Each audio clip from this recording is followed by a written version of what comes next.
498 milhões. Esse é o número aproximado de pessoas que vivem hoje na extrema pobreza.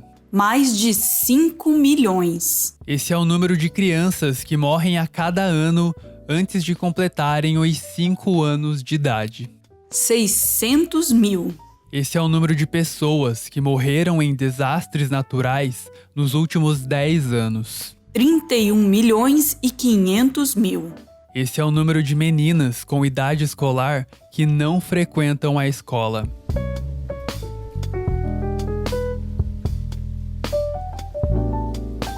Esses números assustadores mostram que o nosso mundo está muito longe de ser um lugar perfeito. E quando a gente lê e assiste aos noticiários, é inevitável não chegar à conclusão de que o mundo está cada vez pior. O Haiti sofreu hoje as consequências de um terremoto de grande magnitude. O Serviço de Defesa Civil registrou, até o momento, 304 mortos e 1.800 feridos.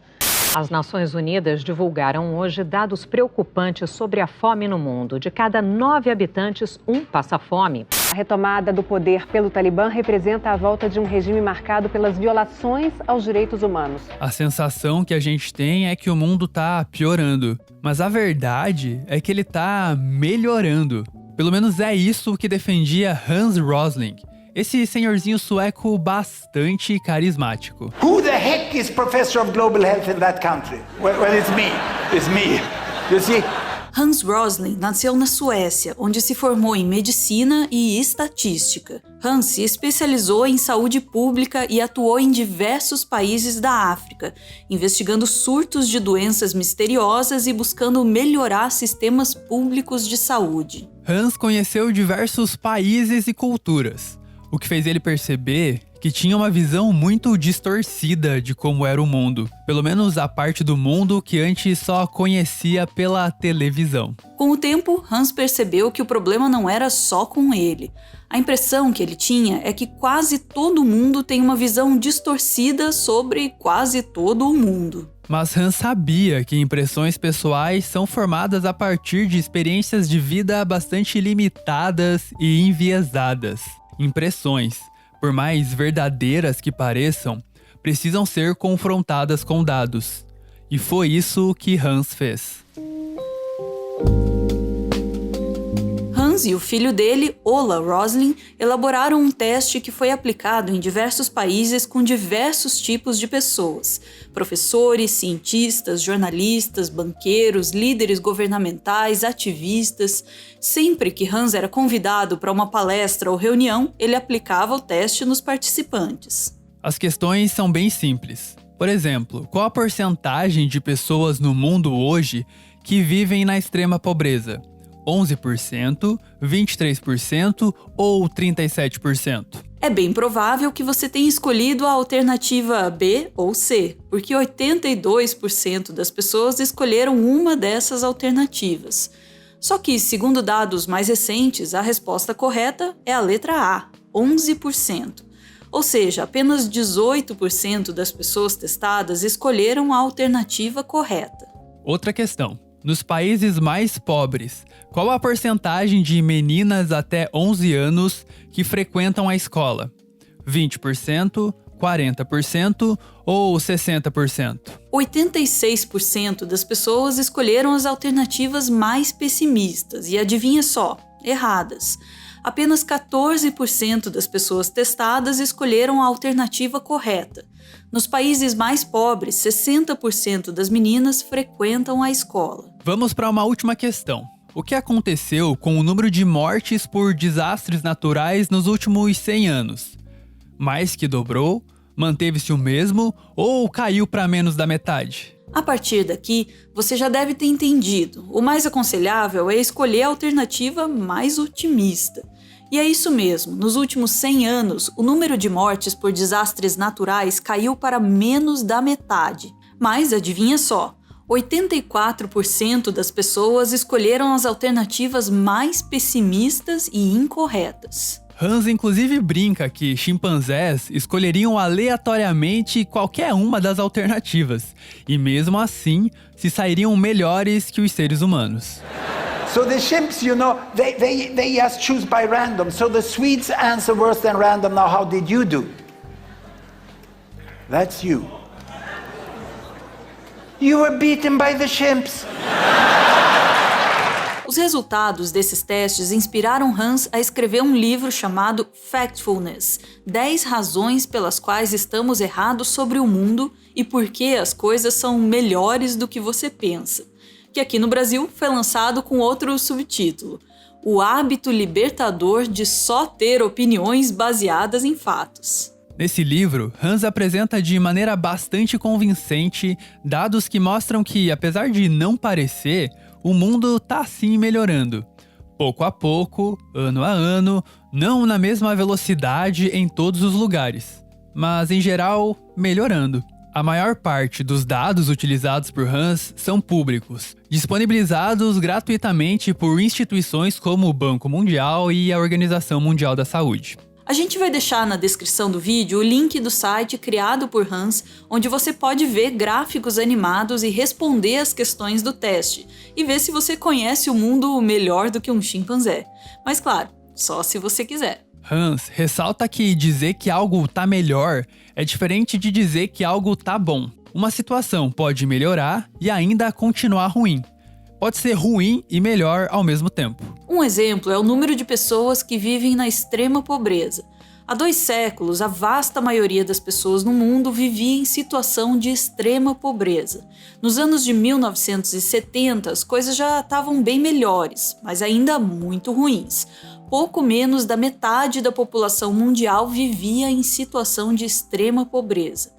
Em 2017, ano do último levantamento feito pelo Banco Mundial, menos de 10% da população mundial vivia abaixo da linha da pobreza. O Brasil seguiu a tendência mundial, especialmente a partir dos anos 2000. Em 1999, 13% da população brasileira vivia abaixo da linha da pobreza. Em 2017, eram menos de 5%, uma situação ruim e melhor ao mesmo tempo. A expectativa de vida é outra métrica que mostra o progresso humano. Ela foi aumentando pouco a pouco, ano a ano. A média mundial passou de 53 anos em 1960 para 73 anos em 2019. No Brasil, também aumentou de 54 anos em 1960 para 76 em 2019. A expectativa de vida está bastante relacionada com a mortalidade infantil, que também vem caindo ano após ano. Nos anos de 1950, cerca de 20% das crianças morriam antes de completar os 5 anos de idade. Hoje, esse número é de apenas 4%.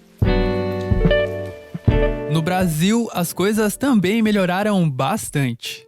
Em 1950, a cada 1.000 crianças que nasciam, 212 morriam antes de chegar aos 5 anos. Hoje, a cada 1.000 crianças que nascem, cerca de 14 morrem antes de completar 5 anos. Essa queda na mortalidade infantil contribuiu bastante para o aumento da média de expectativa de vida dos brasileiros. O aumento na expectativa de vida não significa apenas que os idosos estão vivendo mais. Significa também que menos crianças estão morrendo. Por isso, é muito cruel achar que o aumento na expectativa de vida é algo ruim. A queda na mortalidade infantil teve influência em outra taxa, a de natalidade. Até os anos de 1930, cada mulher tinha de 5 a 6 filhos. Hoje, a média mundial caiu pela metade. Cada mulher tem de 2 a 3 filhos. O Brasil seguiu a mesma tendência mundial de queda. Até os anos de 1970, cada mulher tinha de 5 a 6 filhos. Hoje, a média brasileira é de 1 ou 2 filhos. Para Hans, uma das explicações para a queda na fertilidade está nesse gráfico aí. No canto superior direito estão os países mais pobres, onde há uma maior mortalidade infantil. Nesses países, ter uma família grande é vantajoso, porque quanto mais gente ajudando no cultivo e colheita de alimentos, melhor. Com uma mortalidade infantil tão alta, a solução óbvia é ter mais filhos. Já no canto inferior esquerdo estão os países mais ricos, onde a mortalidade infantil é muito menor. As famílias desses países já não precisam mais de famílias grandes com muitos filhos para assegurar trabalho infantil na pequena fazenda familiar. Tanto homens quanto mulheres têm acesso à educação e querem filhos melhor educados e mais bem alimentados. Nessa ponta do gráfico, ter menos filhos foi a solução óbvia e os métodos contraceptivos modernos ajudaram bastante. Esse gráfico mostra como, nas últimas décadas, o Brasil se distanciou dos países com alta mortalidade infantil e alta natalidade e se aproximou dos países onde as mulheres têm menos filhos e menos crianças morrem. E é por isso que Hans era um grande crítico da ideia de programas de controle de natalidade, especialmente em países mais pobres. Hans dizia que o único método comprovado para conter a expansão populacional é erradicar a pobreza e dar uma vida melhor às pessoas, incluindo educação e opções de contraceptivos. Hans também não gostava da ideia de que um país precisa se tornar uma superpotência econômica para só depois melhorar a qualidade de vida da população. Em questão de riqueza, a maior parte dos países está em níveis intermediários. Nem muito pobres, nem muito ricos. Mesmo não sendo as mais ricas, as populações desses países de riqueza intermediária tiveram uma melhora significativa na qualidade de vida nas últimas décadas. Mas se o mundo está melhorando, por que quase todo mundo tem a sensação de que ele só está piorando? Para responder a essa pergunta, Hans recorre à psicologia evolutiva. Comportamentos que foram muito importantes para os nossos ancestrais, caçadores-coletores, sobreviverem, hoje mais atrapalham do que ajudam. Para os nossos ancestrais de milhões de anos atrás, dar uma maior atenção ao que acontecia de ruim foi muito importante para que eles conseguissem explorar e sobreviver em novos ambientes. Quando ouviam algum barulho na floresta, nossos antepassados já imaginavam algo muito ruim e tomavam a decisão irracional de simplesmente sair correndo apavorados.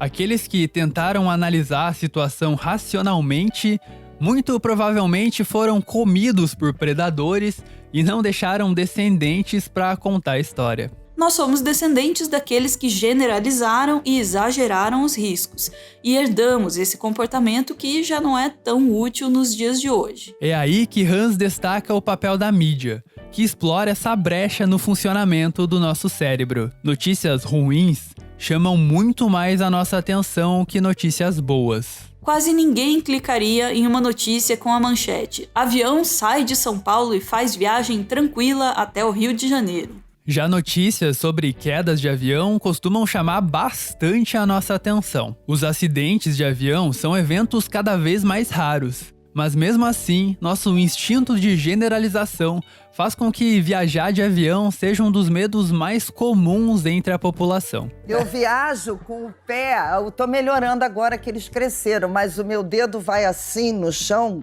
segurando a aeronave. Mas Hans ressalta que a culpa não é exatamente da mídia, mas sim do funcionamento do nosso cérebro. Graças à crescente liberdade de imprensa, ouvimos cada vez mais sobre desastres.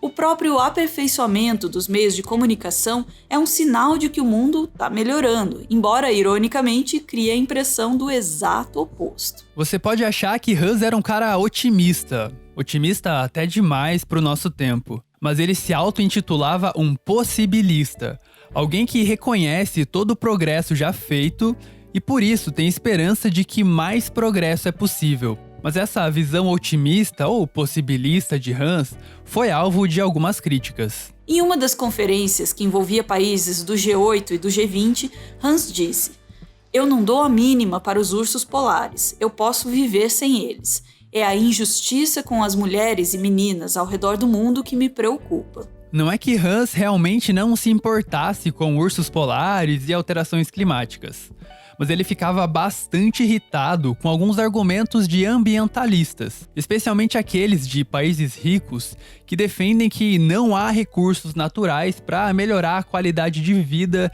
de todas as pessoas do nosso planeta. Para Hans, todas as pessoas do mundo têm direito a ter uma vida confortável. Há uma máquina de lavar roupas, por exemplo. But I can assure you that this woman in the favela in Rio, she wants the washing machine. She's very happy about her Minister of Energy that provided electricity to everyone. So happy that she even voted for her, you know. And she became Dilma Rousseff, the president-elect of one of the biggest democracies in the world. Já outras pessoas acusam Hans de ter escolhido a dedo os dados que mostram que o mundo está melhorando, deixando de lado outros dados que mostram que o mundo está piorando. Mas Hans tinha consciência que algumas coisas estavam piorando. As 5 coisas que mais preocupavam Hans eram a extrema pobreza e os riscos de um colapso financeiro, de uma guerra mundial, das mudanças climáticas e de uma pandemia. Esses problemas, dizia ele, têm o potencial de causar sofrimento em massa e interromper o progresso humano por muitos anos ou décadas. Hans morreu no dia 7 de fevereiro de 2017, vítima de um câncer no pâncreas.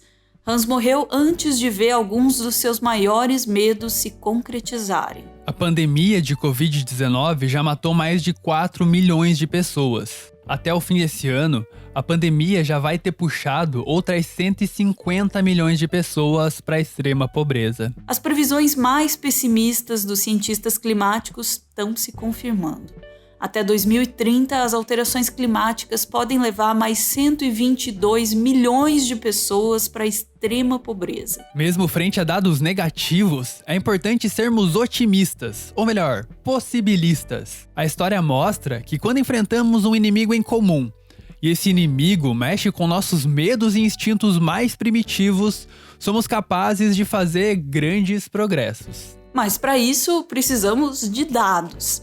Os números nunca vão contar toda a história sobre a vida humana, mas eles são melhores que as nossas impressões pessoais limitadas e enviesadas. Não dá para dizer que um problema está sendo levado a sério quando ele sequer está sendo monitorado. Quando passamos a ter uma visão de mundo baseada em dados, podemos perceber que o mundo não é tão ruim quanto parece.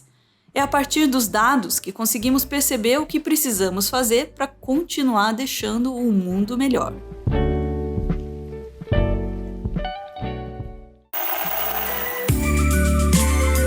Esse aí é o Everton. Ele é mestre em Biologia Evolutiva e ele faz um doutorado em Ecologia na Universidade Federal do Paraná. Ah, e ele é fã do Carl Sagan, mas aí também, quem não é? O Everton é o responsável pela pesquisa e pelo roteiro do Meteoro.exp, o nosso quadro de biologia que você acabou de ver. E o Everton também tá lá no Twitter com mais conteúdo sobre biologia, geralmente agregado na hashtag BiothreadBR, que tá aparecendo aí na tela. Eu ouvi dizer que o Everton fica feliz compartilhando um pouco do que ele conhece com vocês. Então, vocês podem colar lá no Twitter, se vocês quiserem.